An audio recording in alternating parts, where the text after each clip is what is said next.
Well, the Cowboys try to bounce back from that 42-10 whooping by the Niners when Dallas hits the road to face the LA Chargers on Monday night. But both sides, Sam, are still talking about the game that just occurred. The thing is, 49ers tight end George Kittle, he posted a picture of himself on his Instagram Monday revealing a shirt that he wore underneath his jersey Sunday that said bleep Dallas. You can figure out what that means. Cowboys star pass rusher commented on this. Micah Parsons did in his podcast, and then San Francisco star wide receiver Deebo Samuel had words on the Up and Adam show with Kay Adams. Take a listen. You know, George Kittle had 3 touchdowns on us, and he posted this thing to IG. And I always have this expression, and we're going to look at this.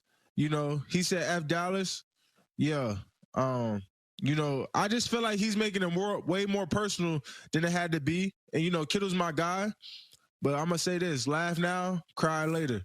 We got something for that. Just trust. Just trust. If we see them again, just trust. Laugh now, cry later. And we're going to put it just like that. I ain't going to put too much on it.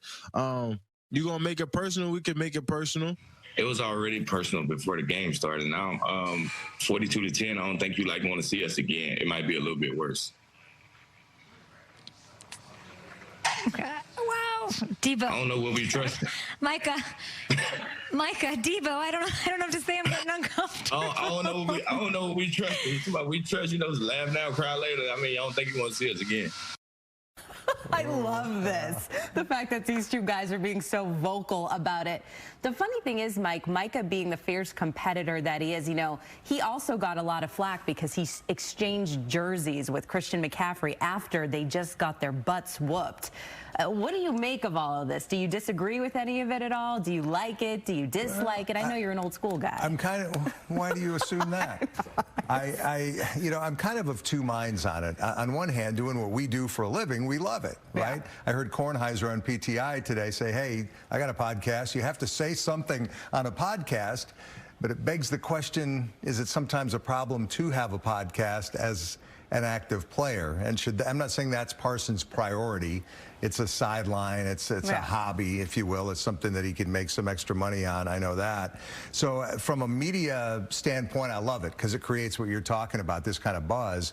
But as a leader of a football team, I'm not sure it's a great idea. They did get their butts kicked, and then Samuel's mocking him, saying, trust what? And that's what Cowboys fans and probably some people in the Cowboys locker room are asking themselves right now. Right. Trust what? Trust what? Yeah.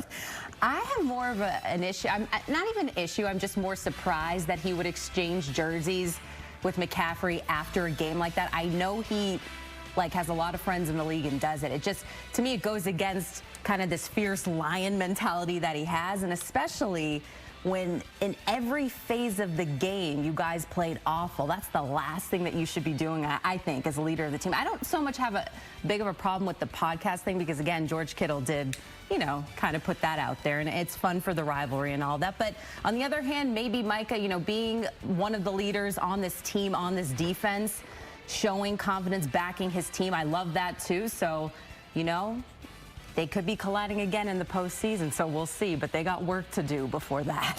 I thought it was odd phrasing it the way he did, talking about being offended by Kittle, making it personal. Yeah, well, just the nature of the game, to a certain extent, is personal, right? And Deebo said it was personal before the game. I mean, it's a rivalry, isn't it? One of the most iconic ones in the NFL, so that's what you expect. But Micah, he was able to accomplish what he set out to do in some ways. We're talking about it. All the national shows are talking about it. So even though, as you say, they were whipped, the aftermath of the game continues to generate conversation.